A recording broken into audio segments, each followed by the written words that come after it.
Esse vídeo vai tentar te mostrar uma engenharia financeira perversa que tem como objetivo utilizar o orçamento público, arrecadado com tanto esforço por toda a população, para enriquecer ainda mais o sistema financeiro.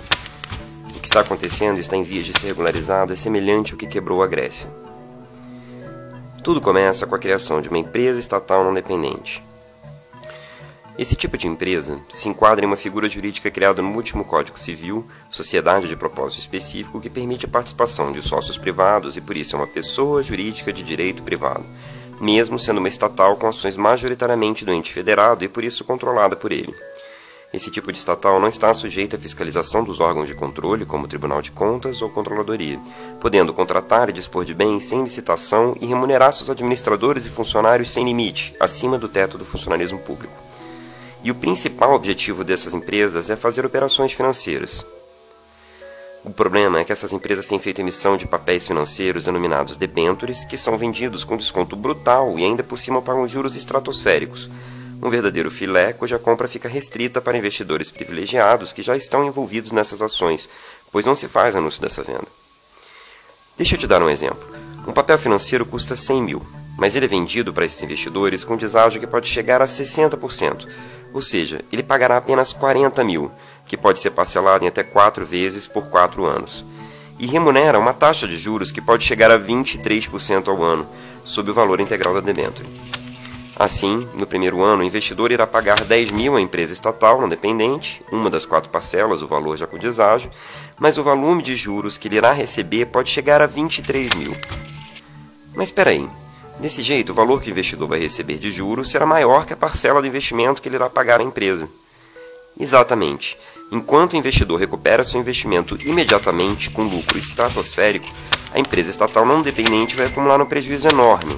Além disso, ainda terá que arcar com despesas de consultorias, remuneração de administradores, custos financeiros e administrativos, entre outros. E de onde vai vir tanto recurso para arcar com esse rombo? Você provavelmente já ouviu falar da Proposta de Emenda à Constituição PEC 241 de 2016, conhecida como a PEC do Teto, que irá congelar por 20 anos o conjunto de gastos e investimentos primários como saúde, educação, segurança, entre outros serviços essenciais à população. Nossa, mas se hoje esses serviços já são escassos, imagina como vai piorar tudo com esse congelamento.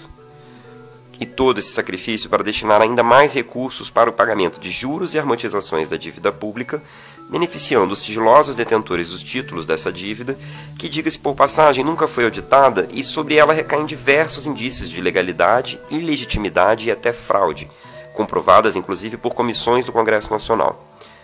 E é justamente essa PEC que garante a reserva de recursos para aumento de capital de empresas estatais não dependentes. Dá uma olhadinha no texto da PEC.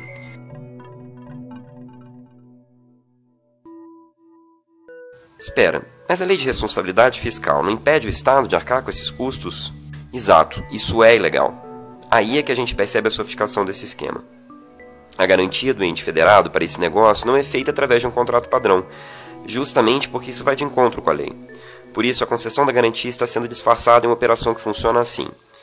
O ente federado cederia direitos de créditos recebíveis para essas empresas em troca de debêntures subordinadas, que é um outro tipo de debênture que não pode ser comercializada servindo apenas para formalizar a garantia concedida pelo ente federado.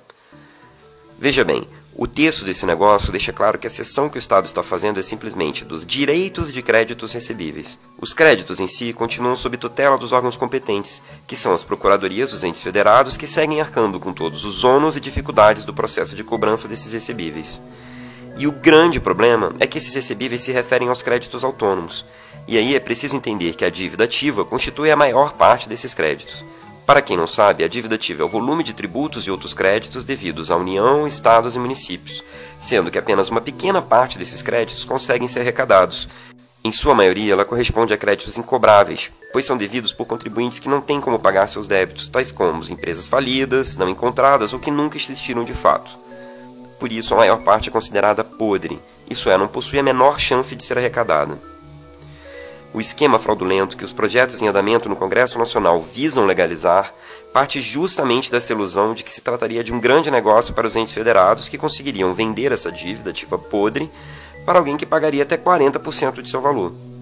E seria essa baixa confiabilidade que esse lastro, os créditos autônomos, possuem, que justificaria todas as vantagens oferecidas para os investidores. O deságio, o parcelamento, os juros altíssimos, sendo que, na verdade, esses privilegiados estão levando todas essas vantagens sem correr risco nenhum, já que essa operação com as debêntures subordinadas tornaria o ente federado garantidor, ou seja, obrigado a honrar essa garantia, arrecadando ou não os créditos autônomos. É um verdadeiro cavalo de Troia. E esse negócio já foi implantado em alguns estados e municípios.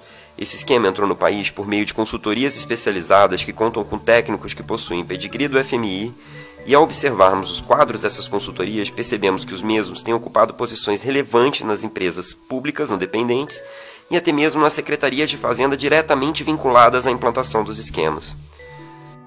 Já existe manifestação expressa do Ministério Público de Contas no sentido da ilegalidade desse tipo de negócio. No entanto, estão tramitando no Congresso projetos que tentam legalizar esse escandaloso esquema, impedindo aos órgãos de defenderem as contas públicas. Faça contato com os parlamentares. É urgente aprofundarmos o debate e barrarmos esse projeto, além da PEC do teto que garante, no texto constitucional, recursos para esse esquema ao custo do congelamento de todos os gastos essenciais para a sociedade. Mobilize-se.